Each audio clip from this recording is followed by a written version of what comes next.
Escuchando una predicación en la semana y hablaba del concepto que la gente tiene acerca de qué es una iglesia sana o funcional o exitosa, como le quiera llamar. Y eso despertó en mí curiosidad y entonces me puse a platicar con ChatGPT. Para que no sepa quién es el ChatGPT, es la inteligencia artificial. Y entonces empecé a preguntarle, oye, dime, según las estadísticas o algunas encuestas formales, la gente que es cristiana, ¿qué criterios considera para determinar si la iglesia es sana o es exitosa o fuerte? Y esto fue lo que dice. La mayoría de las personas que profesan el cristianismo catalogan una iglesia bien, me lo pone hasta comillas, por los siguientes criterios. ¿Cuáles creen?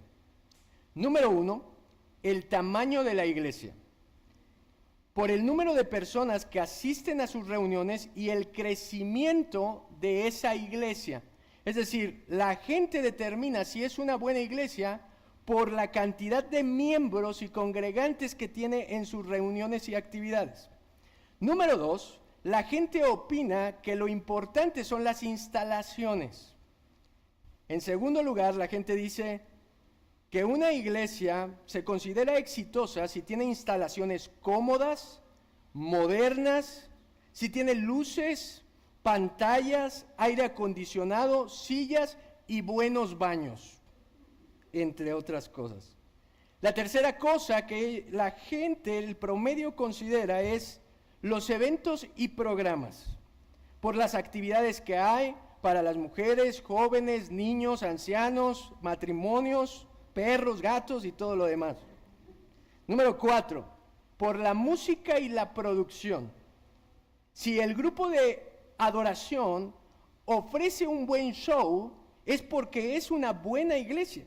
Tiene buenos músicos, buenos instrumentos, producción, tiene buenas diseño en pantallas y luces, y eso refleja que es una iglesia fortalecida. Número 5, es increíble, fíjese, la predicación atractiva. Un predicador carismático y dinámica, casi está describiendo como su servidor, ¿va? Que tenga un mensaje, eso sí no, que tenga un mensaje poderoso que motive y levante la autoestima. Eso es lo que está buscando la gente. Número 6, presencia en redes sociales, que la iglesia sea relevante en las redes más importantes, que tenga alcance, seguidores y profesionalismo en la gente que maneja sus páginas. Esto es basado en las estadísticas hechas por Livewire, Barna y algunas observaciones ministeriales que han sido registradas en varios libros. Ese es lo que el promedio de la gente tiene como una iglesia exitosa. Ahora, si usted puede notar, la gente se deja guiar por los criterios externos. Todo tiene que ver con la envoltura, con la forma. No estoy diciendo que esté mal en sí mismo. De hecho, ChatGPT me decía, pero no importa eso, sino si es bíblica. Y le dije, no, espérate, ChatGPT, de eso voy a predicar hoy, así es que no te adelantes.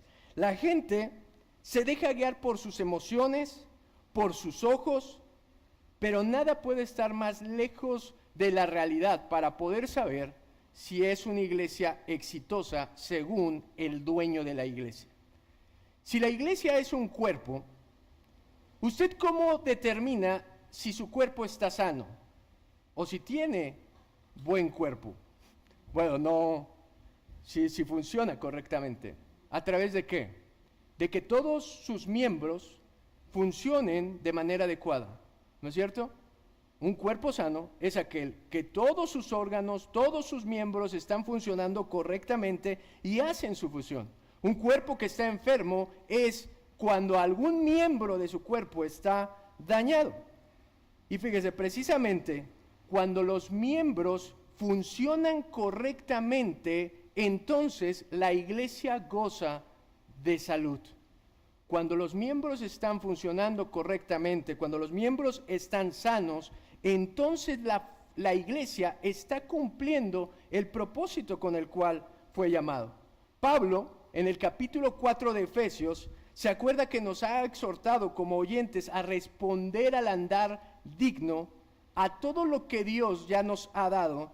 Y eso se refleja en ¿qué? ¿Se acuerda la última semana? En la unidad de la iglesia. En la unidad, en ser uno. Es decir, cuando el creyente funciona correctamente en el propósito adecuado, entonces la iglesia es una iglesia saludable, es una iglesia fuerte, es una iglesia unida.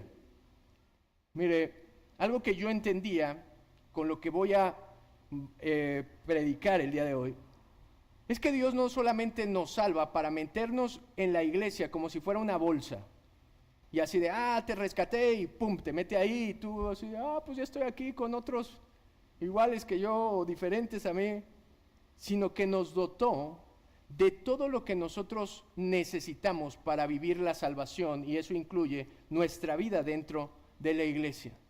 Por eso quiero que veamos el día de hoy cómo Cristo ha dado dones espirituales a cada uno de los miembros de su iglesia para cumplir una función de unidad y edificación mutua. Cristo ha dado a cada uno de los miembros dones para que funcionen en la iglesia, para que traigan unidad y que nos estamos edificando mutuamente. Acompáñeme a Efesios capítulo 4, versículo 7.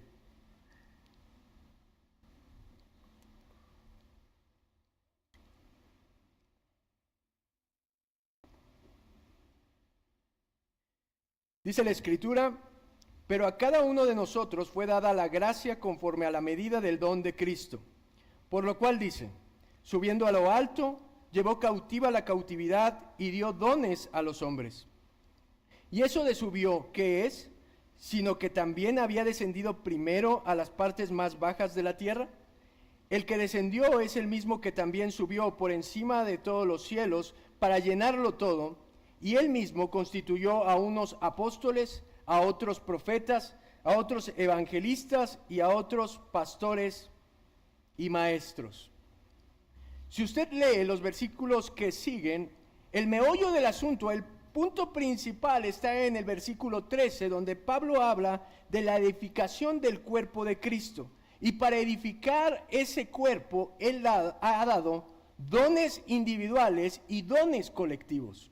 Ahora, hoy solo podremos ver los dones individuales que comienzan con el versículo 7, haciendo una introducción donde él dice, pero. Y cuando usted ve el pero ahí, quiere decir que está conectando con la idea de arriba y habla de un contraste. Esto podría ser bien que Pablo diga, por lo tanto, o por otra parte. Él nos habla primero en los versículos 3 al 6 de la unidad de la iglesia, de que somos uno, pero ahora nos está hablando de la diversidad que hay adentro de esa unidad. Unidad no es uniformidad. ¿Me escuchó? Unidad, que diga Pablo, unidad en la iglesia, que diga somos uno, no significa que todos somos iguales, sino que hay una diversidad, y es esa diversidad que nos mantiene unidos, pegados unos a otros, trabajando correctamente. Y mire, a menudo usted escucha a los jóvenes que dicen, voy a escoger una pareja. ¿Y cómo quieren a la pareja? Quiero que sea igual que yo. Va a buscar toda su vida porque nunca va a encontrar a alguien igual con su mismo carácter que usted. No dije bueno o malo, nada más dije como su carácter. Pero fíjese, es imposible encontrar otra persona igual. Podemos compartir gustos, podemos compartir pensamientos y todo, pero va a haber muchas cosas en las que diferimos. ¿No es cierto? Los que tenemos años de casados, un chorro.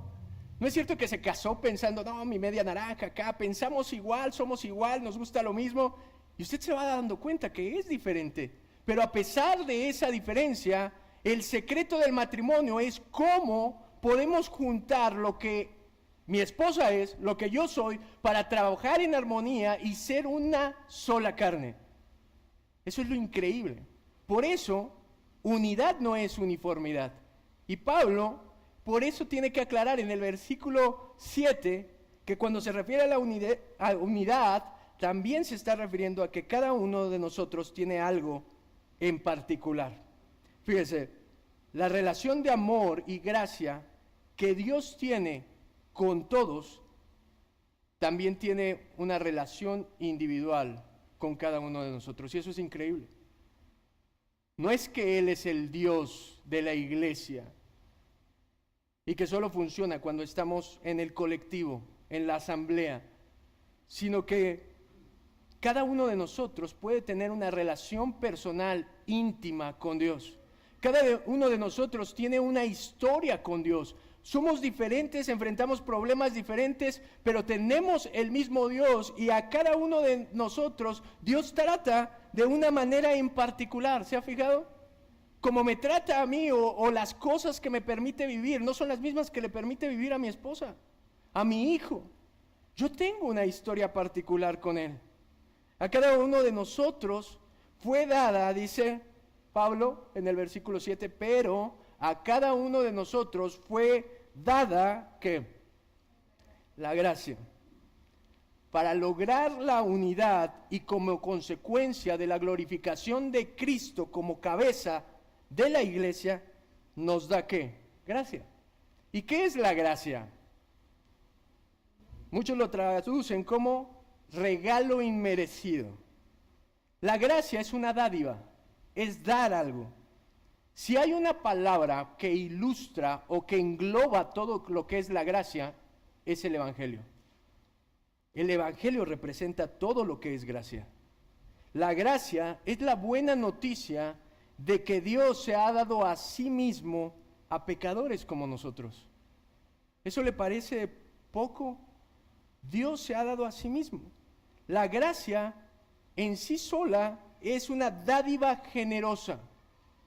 Dios no es que tiene gracia, es que por su mismo carácter Él da de manera libre y generosa siempre.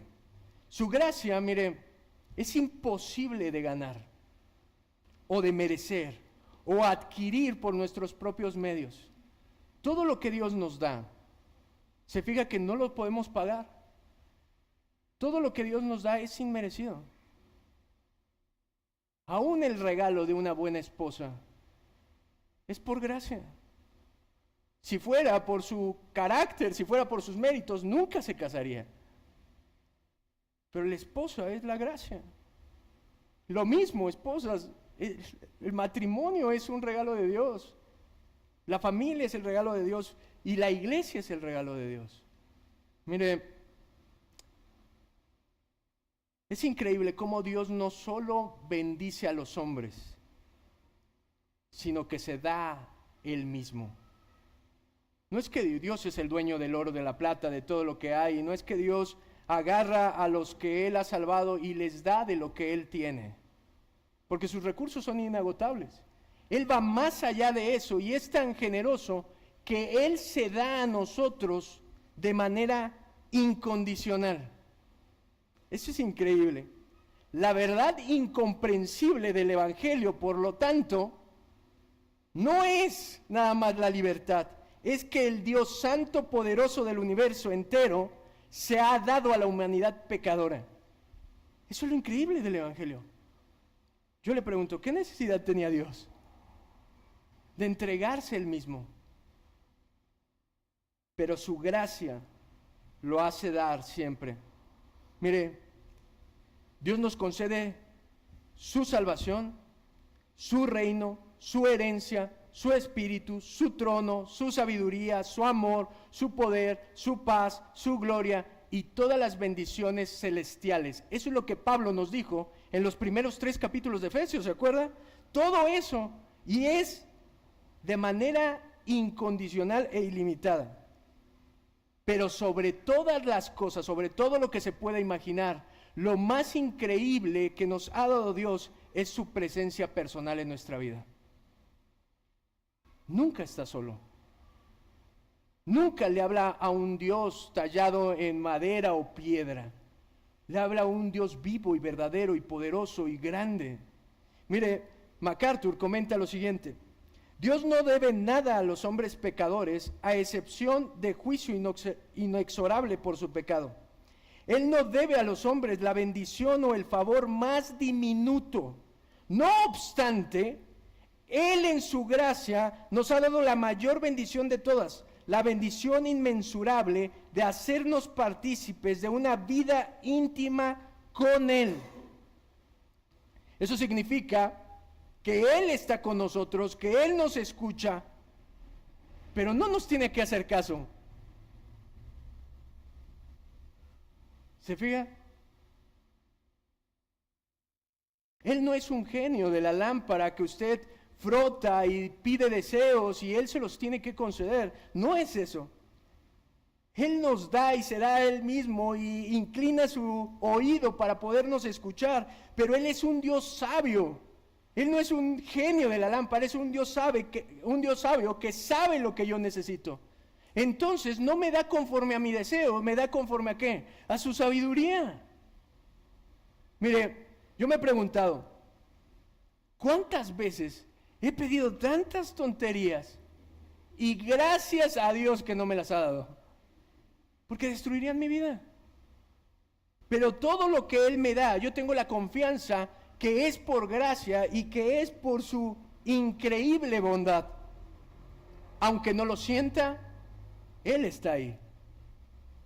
Aunque no le sienta que no le conteste como usted pidió, Él está contestando conforme a su soberanía y su sabiduría.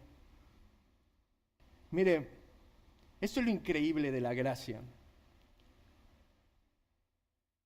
Cuando usted escoge una pareja, o si va a escoger en próximos años, nosotros somos sumamente meticulosos, cuidadosos en extremo, para optar por una persona que sea digna de nosotros, ¿no es cierto?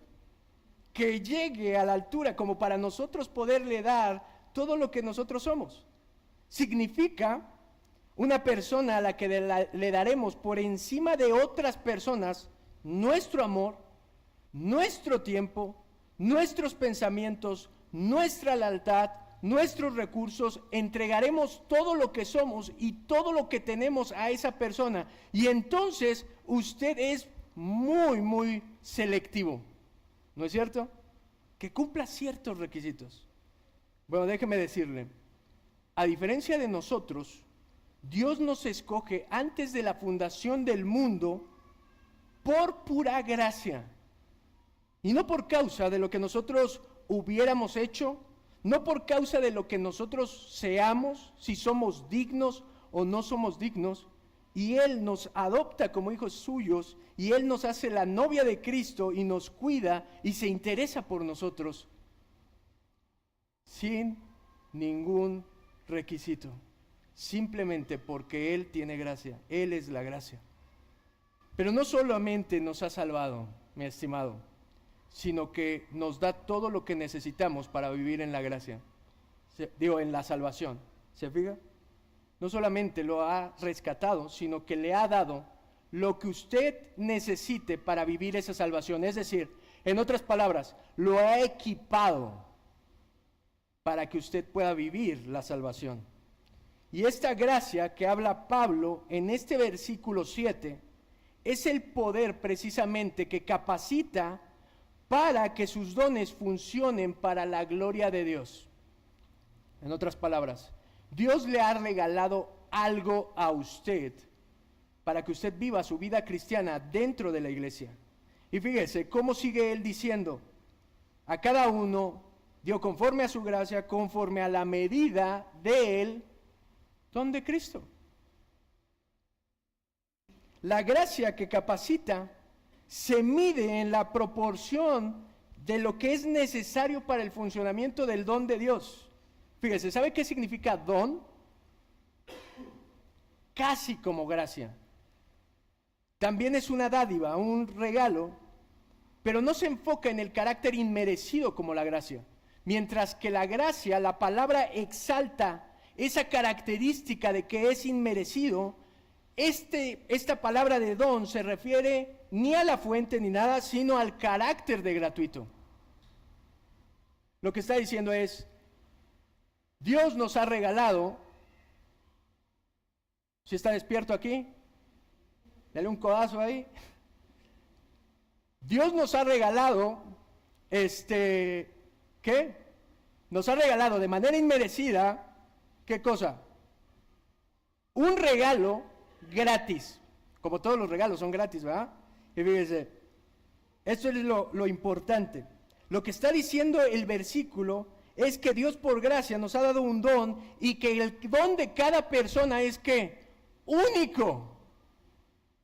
Lo que Dios le ha dado para vivir su salvación y vivir dentro de la iglesia no lo tiene nadie. Porque dice, a cada uno le ha dado ¿qué? De su gracia una medida del don de Cristo. Acompáñame a Romanos capítulo 12, versículo 3 para que lo pueda ver.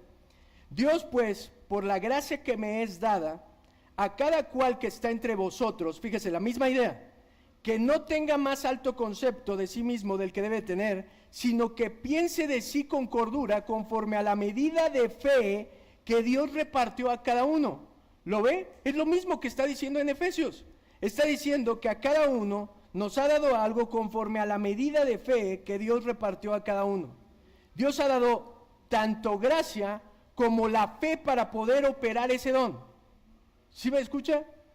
Eso es lo increíble. Usted viene, entra a la iglesia en el momento que crea a Cristo, es bautizado en la iglesia, en el cuerpo de Cristo, y usted es dotado con algo especial que nadie más tiene, pero no solamente se lo da, sino que le da la capacidad de poder ejercerlo.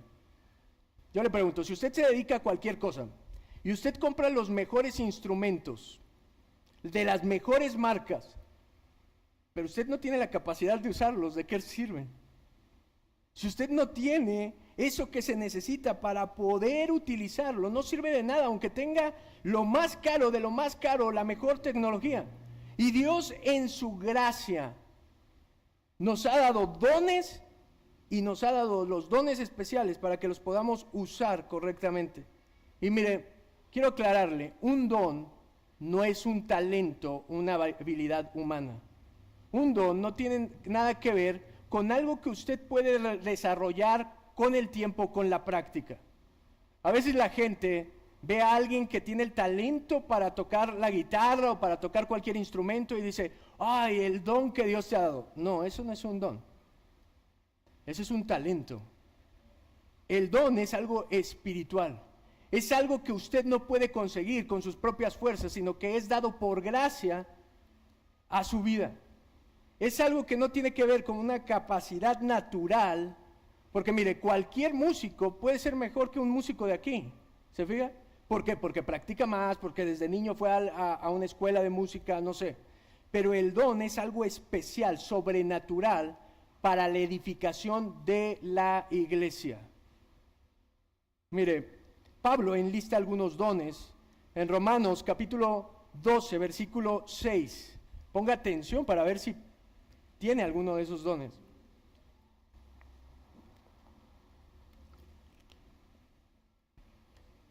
Dice, de manera que, teniendo diferentes dones según la gracia que nos es dada, si el de profecía, úsese conforme a la medida de fe, o si de servicio, en servicio, o el que enseña en la enseñanza, el que exhorta en la exhortación, el que reparte con liberalidad, el que preside con solicitud, el que hace misericordia con alegría.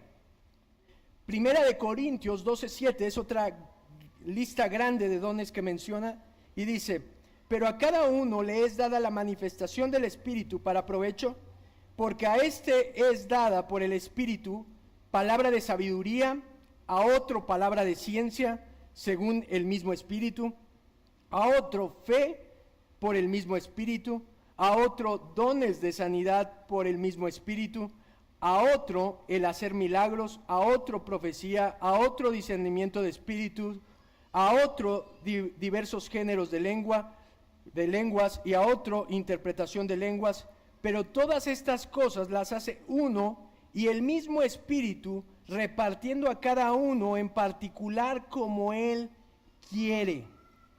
Es decir, si usted es creyente, se le ha dado alguno de estos dones, sea uno o sean varios, en diferentes medidas, para que usted tenga una mezcla única que necesita la iglesia. Mire, en realidad, cuando el Espíritu Santo nos bautiza en la iglesia, también nos da cosas de los dones que nosotros podemos ejercer. Lo que tiene cada uno de nosotros es único, no es igual. La mezcla, las medidas que nuestro Cristo dio a cada uno son diferentes. Y mire, prueba de esto es lo que dice 1 Corintios 12:4. Dice, ahora bien, hay diversidad de dones, pero el Espíritu es el mismo, provienen del mismo. Y hay diversidad de ministerios, pero el Señor es el mismo. Y hay diversidad de operaciones, pero Dios, que hace todas las cosas en todo, es el mismo. Cristo ha dado a los creyentes dones. De todas estas listas que están en la Escritura, Él ha dado dones a su pueblo para que puedan edificar su obra. Y mire, es absurdo que nosotros envidiemos los dones de otra persona. Tampoco es que usted pueda seleccionar los dones que usted quiere. Que usted diga, yo quiero tener este y este. No, porque dice que el Espíritu Santo repartió conforme a su sabiduría. Y ninguno de nosotros tiene el cóctel igual. Somos únicos en la iglesia. Por eso la necesidad de que nosotros sirvamos con los dones que nos ha dado Dios a su pueblo. Porque no hay otro como tú. Mire,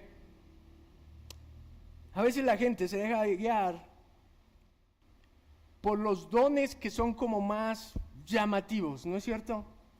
Y dice, yo quiero predicar como fulanito, yo tengo el don de predicar más que él. Todos tenemos en diferentes medidas, es la combinación. Y lo que tenemos, fíjese cómo dice, no es lo mismo si no hay diversidad de ministerios. Es decir, los dones que Dios le ha dado no son para la misma función. Y diversidad de operaciones. Usted puede tener como otra persona el don de la enseñanza y a lo mejor usted tiene esa capacidad, ese don dado por Dios para enseñar a los matrimonios, mientras que otro tiene la capacidad para enseñar a los niños. Y Dios lo ha preparado y lo ha formado desde que es niño, desde el vientre de su madre, para que él pueda utilizar ese don en algo en especial, no en la misma cosa que otro. ¿Se fija? Entonces, eso resalta la necesidad que tenemos unos de otros. Usted tiene algo que los demás no tienen. Y los demás tienen algo que usted necesita. Si es observador, si los demás tienen algo que yo necesito de la iglesia. Tenemos la necesidad de la iglesia. No hay cristianos que sean el llanero solitario, que puedan hacer su vida cristiana independiente de toda la iglesia, independiente de los demás, sino que nos necesitamos mutuamente para crecer y ser edificados. Y cuando nosotros estamos funcionando con nuestros dones correctamente, ¿sabe qué es lo que se fomenta? La unidad y la fortaleza de la iglesia. Nosotros vamos a ser una iglesia fuerte, una iglesia local, una iglesia universal, en la medida en la que nosotros pongamos nuestros dones en acción para la gloria de Jesucristo. Aquello que le dio Dios. Pero mire, parece un peligro, así como en la iglesia primitiva, que Pablo tiene que hacer tanto énfasis de que hay muchos miembros y todos los miembros son importantes. Hay un doble peligro hoy en día, y es este. Por un lado, que el que ha recibido dones que son llamativos o que llaman mucho la atención, tiendan a sobreestimar su importancia. ¿Ha conocido a alguien así? Que tiene un don que llama mucho la atención y entonces él se cree la Coca-Cola del desierto en la iglesia. Y esa es la tentación. Piensan que los dones son atribuidos por ellos mismos y no los usan para bendición de toda la iglesia. Y por otro lado, fíjese, la tentación es que los que no habían sido dotados de un don que fuera algo llamativo, parecían desalentarse y pensaban que no eran útiles en la iglesia. Mi amado, yo no sé qué haga usted. Bueno, sí sé de varios que hacen cosas en la iglesia, pero ¿qué tanto está utilizando todos sus dones? Pero a veces nuestra tentación es decir, como si hubiera rangos de importancia y decir, el pastor es el importante en el servicio del domingo porque es el que predica. ¿Y yo a qué voy a la iglesia si yo soy el que me siento aquí? Yo no hago nada importante, no me ponen donde me vea o lo que sea. Pero ¿se da cuenta que decir eso es absurdo? Porque si cada uno de nosotros tiene algo único que todos los demás necesitamos, es la importancia de que todos estemos congregados, unidos y ayudándonos unos a otros. Porque así como yo estoy predicando, usted tiene algo que yo necesito.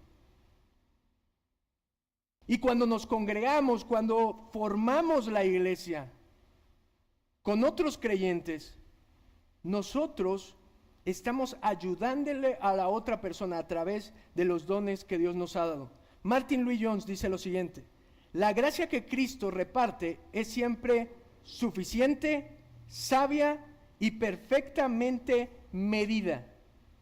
Lo que usted tiene, que Dios le ha dado para la iglesia, siempre es suficiente, siempre es sabia y siempre es perfecta.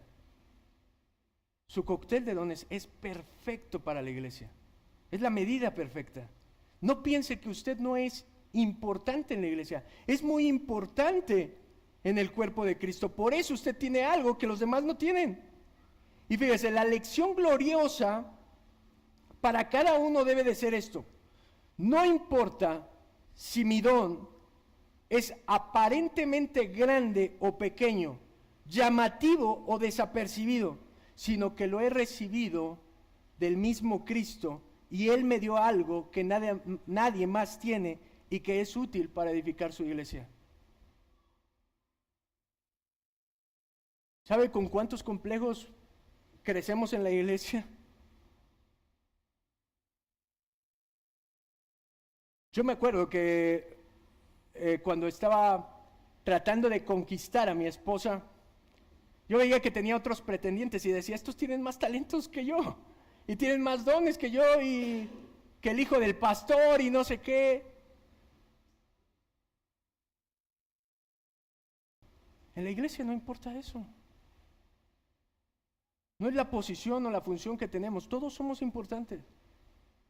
Mire, en ese tiempo yo pasaba desapercibido, no es que estaba enseñando. Tenía una reunión de jóvenes y les enseñaba y todo. De unos rebeldes ahí, hormonales y todo, igual que yo, por eso me quería casar. Y yo decía, es muy poco lo que yo tengo. Porque yo veía los otros grandes ministerios.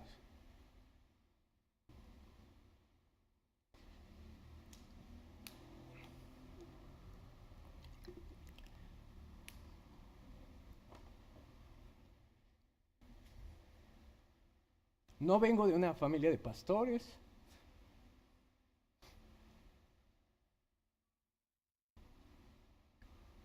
Lo conté en Irapuato y no me dio sentimiento.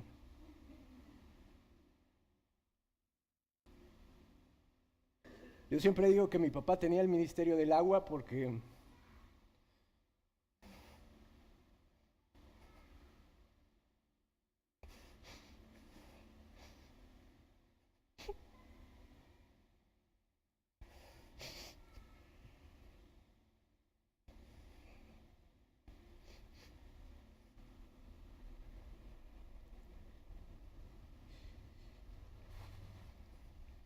no que tuviera el ministerio de los bautismos.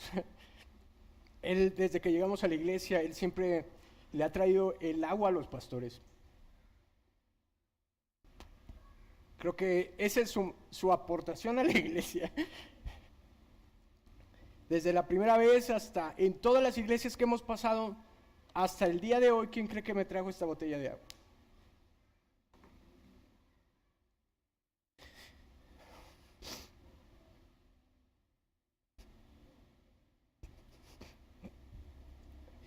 He visto el servicio de mi papá como una bendición para mi vida y para la iglesia. A lo mejor para la gente pasa desapercibido,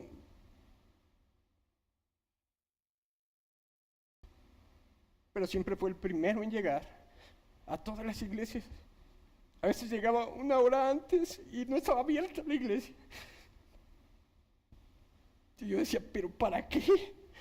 Es una pérdida de tiempo estar aquí esperando a que abran la iglesia cuando no está abierta.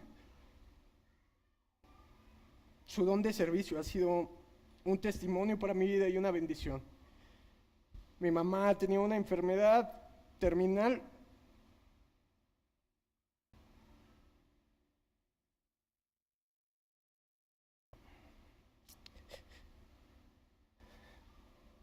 Sus manos estaban dobladas. Y así cargaba las sillas de la iglesia para ponerlas, cuando había gente más sana que ella. Y yo decía, ¿pero por qué tú? Un don de servicio increíble, que pasó siempre desapercibido.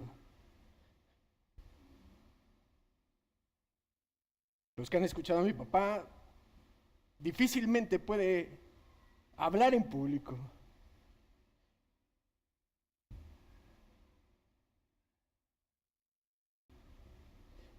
Pero su don de cada uno es tan necesario. Y a lo mejor yo no tengo el mismo don que ellos. Puedo ver su ejemplo, pero no tengo el mismo don. Pero son lo que edificaron mi vida. Como cada una de las iglesias en las que he pasado, los pastores, los miembros de la iglesia han edificado mi vida. Y yo digo, y yo sería egoísta el no poner todos mis dones o todo mi tiempo, toda mi capacidad para servicio de los demás. Es nuestro egoísmo, iglesia, el pensar que no necesitamos de nadie o que los demás no necesitan de nosotros, cuando todos necesitamos en la iglesia de todos. A menudo la gente dice, no hay que involucrarse tanto en la iglesia. ¿Para qué? Aparte Pablo dice que hay que soportarse en amor. Si no nos involucramos, no hay que soportar a nadie. ¿Se fijan? Bien fácil. Pero no hay cristiano que no ame su iglesia y que no se quiera involucrar. Déjeme decirle por qué. Alguien que no se quiere involucrar en la iglesia, en su iglesia local, tiene un concepto bajo de lo que es la iglesia. Alguien que no se quiere involucrar tiene un concepto bajo de los miembros de la iglesia, porque es como decir, no te necesito. Y por lo tanto, lo peor de todo, alguien que no se quiere involucrar en la iglesia tiene un concepto muy bajo de su Señor. Déjeme decirle por qué. Porque la iglesia es la novia de Cristo. Cuando yo sirvo a la iglesia, sirvo a la novia de Jesucristo, al tesoro de Jesucristo, aquella que el Cristo mismo compró por su propia sangre y la edificó a través de instrumentos imperfectos como nosotros. Es lo más hermoso que hay. Es el valor que le damos a lo que Cristo pagó con su sangre. Y de ahí, cada uno de los que formamos parte de la iglesia solo somos administradores de lo que Cristo nos ha dado. De lo que Cristo le ha dado para su novia. Y cuando esté delante de Él, ¿qué cuentas va a dar? Mire, déjeme decirle esto. No somos espectadores en la iglesia. No sé cuánto tiempo lleva aquí en esta iglesia, pero aquí nadie es espectador en la iglesia. No hay cristiano que sea espectador en la iglesia. Todos somos miembros útiles en la iglesia, independientemente del ministerio de las operaciones que hagamos con nuestros dones, pero cada uno de nosotros es muy importante para el funcionamiento de la iglesia. Pablo transmite este privilegio en el versículo 8, mire cómo él lo dice: por lo cual, subiendo a lo alto, llevó cautiva la cautividad y dio dones a los hombres.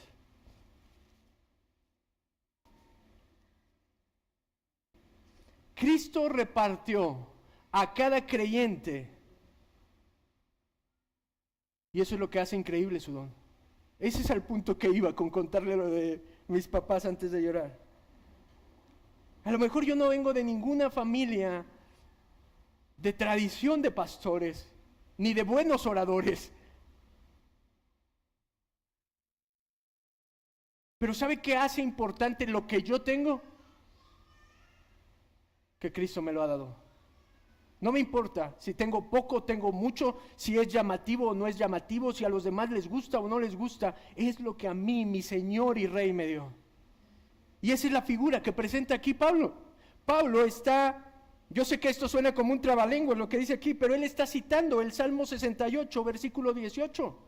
Y dice el Salmo así: subiste a lo alto, cautivaste la cautividad, tomaste dones para los hombres y también para los rebeldes, para que habite entre ellos Dios.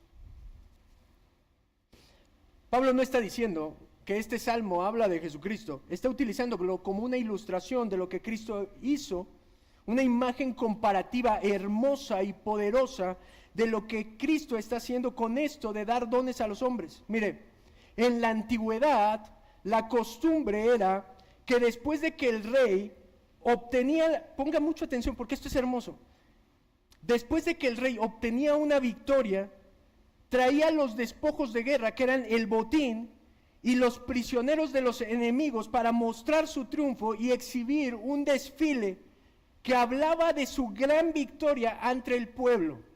No sé si le ha tocado ver esta escena, donde entran por la puerta de la ciudad, la gente del pueblo está alrededor haciendo una valla, y el rey va entrando y todos están vitoreando al rey y al pueblo y todo, y él entra con todos los tesoros que ha ganado para su pueblo. Ellos también hacían desfilar a los soldados que habían sido cautivados por el enemigo, y a eso se les llamaba los cautivos. Es decir, los que estaban prisioneros y los había traído con libertad. Entonces el rey triunfante tomaba ese desfile para mostrar su botín y la libertad de los cautivos. Y esa es la imagen que trae Pablo aquí. Subió a lo alto, representa a Cristo triunfante, regresando de la batalla de la tierra con gloria a la ciudad celestial, con un botín y trofeos. Imagíneselo, el Rey de Reyes y Señor de Señores entrando triunfante a tomar su trono con todos los botines que hubo ganado en la tierra. Y mire, dice, llevó cautiva la cautividad. En la cruz y en la resurrección conquistó a Satanás, el pecado y la muerte, y trajo a libertad a los cautivos del enemigo para volverlos a Dios, a quien pertenecían. ¿Sabe quiénes son esos? Somos nosotros. Pablo lo ha dicho, los que estábamos muertos y nos ha dado vida. Los que estábamos esclavos del enemigo, estamos esclavos del pecado, y Él, cuando vino aquí a la tierra, ganó la libertad para nosotros, para poder un día pertenecer al reino, para pertenecer al reino de Dios y un día estar delante de su trono. Mire, al tomar su trono en el cielo, ¿qué hizo el rey? Lo que está diciendo el Salmo, repartió el botín. ¿Y eso qué es? Repartió los dones. El conquistador triunfante reparte el botín a sus súbditos. Cristo toma los trofeos y los entrega a su pueblo para que puedan seguir edificando su pueblo. Esa es la figura de lo que Pablo está diciendo aquí, que a cada uno de nosotros nos ha dado dones. ¿Y por qué los dio? Porque era su derecho. Porque es el rey que entra a la ciudad triunfante, a su reino, y nos ha dado a cada uno de nosotros algo especial de su botín, de lo que él posee, de lo que él ganó, para que ahora nosotros sigamos construyendo el reino de Dios, obrando en el reino de Dios. Jesús les dijo a los apóstoles: pero recibiréis poder cuando haya venido sobre vosotros el Espíritu Santo, y me seréis testigos en Jerusalén, en toda Samaria, en Judea, en Samaria y hasta lo último de la tierra. ¿Lo ve? Es nuestro Rey el que nos ha dado lo que nosotros tenemos para la iglesia. Y el versículo 9, fíjese cómo él cierra la idea y la explica más a detalle. Y dice: y eso de que subió, ¿qué es? Sino que también había descendido primero a la parte más baja de la tierra. La lógica de Pablo es: si subió, ¿qué tuvo que hacer? Descender. Versículo 10 dice: y el que descendió es el mismo que también subió por encima de todos los cielos para llenarlo todo. Mi amado, esto es increíble. Esto habla de la humillación y la exaltación que recibe Cristo. En la carta a Filipenses, Pablo habla de que nuestro Señor se humilló haciéndose en forma de hombre, y no solo hombre, sino siervo de todos. Pero esto de que bajó a lo más bajo de la tierra, ¿sabe qué significa? Lo más seguro es su muerte. Fue obediente hasta la muerte.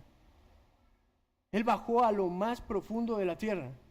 Pedro nos dice que cuando bajó, estuvo predicando a los demonios que estaban cautivos. ¿Lo recuerda? Y no es que los estaba tratando de evangelizar, la idea es que les estaba proclamando la victoria que él había conseguido en esa cruz. El rey bajó a lo más profundo para conquistar y traer todo el botín para nosotros y anunciar las buenas nuevas de aquel que lo ganó todo. Y por eso dice: aquel que descendió hasta lo más bajo, subió hasta lo que? Por encima de los cielos, a lo más alto. Y esto habla de la majestad de Cristo. Y Él, mi amado, es el que le dio los dones que usted tiene. Y ese Rey triunfante es el que le ha dado algo para su iglesia, para obrar en su reino. Y es aquel que va a regresar. Mire,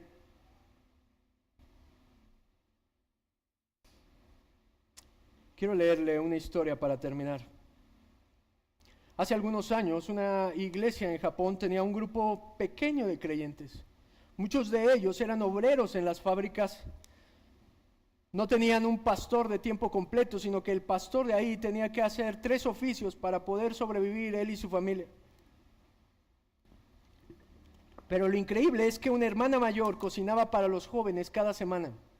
Un joven introvertido se ofrecía a limpiar silenciosamente después del servicio. Otro ayudaba con traducciones, y una señora que no sabía leer bien se dedicaba a orar por cada miembro de la iglesia por su nombre. Pasaron los meses y ese grupo creció, se fortaleció en amor y unidad. Y un día un visitante extranjero dijo: nunca había visto una iglesia tan viva sin un gran predicador. ¿Cuál es su secreto? Y uno respondió: no tenemos uno solo. Todos usamos lo que Dios nos dio. Todos usamos lo que Dios nos dio. Mi amado, ¿se acuerda de la historia de la multiplicación de los panes y los peces? Dios usó un niño que tenía 5 panes y 2 peces. Algo insuficiente para la cantidad de personas que había. Insuficiente a los ojos de las personas, pero suficiente para un Dios todopoderoso. Yo muchas veces me imagino como ese niño. Solo tengo esto, pero esto es lo que tú me diste. Y lo que tú me diste es suficiente para servir a la iglesia. Mi amado, lo que usted tiene es suficiente para servir a la iglesia. Lo que usted tiene es necesario para la iglesia. Usted es importante en el cuerpo de Cristo. Por eso Dios le ha dado una medida de fe y dones especiales para servir a su iglesia. Solo quiero preguntarle, incline su rostro y vamos a orar. Mi amado,